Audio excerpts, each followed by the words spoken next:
Kita beralih ke informasi selanjutnya, Tribuners. Telah terjadi kecelakaan maut yang melibatkan truk dengan motor di Jalan Soekarno-Hatta, Sukarame, Kota Bandar Lampung pada Senin 23 Mei. Kecelakaan ini mengakibatkan pengendara motor tewas di lokasi kejadian. Pasalnya, pengendara motor masuk ke kolong truk dan terseret hingga 100 meter.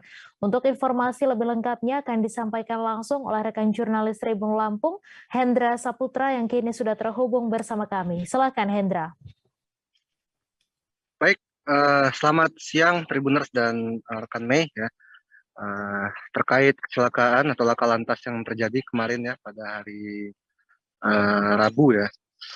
Maksud saya ya, hari Senin tanggal 23 Mei kemarin.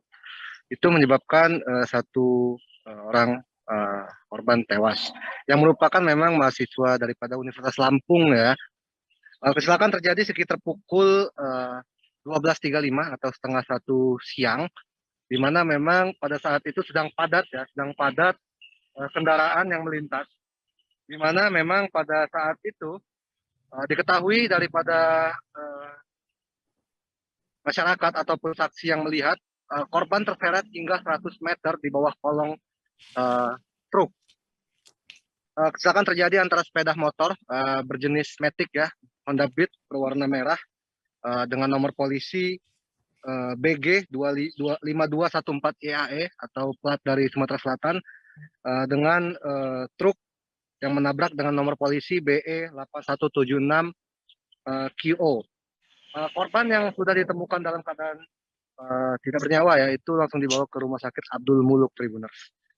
Pada kejadian langsung didatangi oleh pihak kepolisian dari Polresta Bandar Lampung guna melakukan penyelidikan dan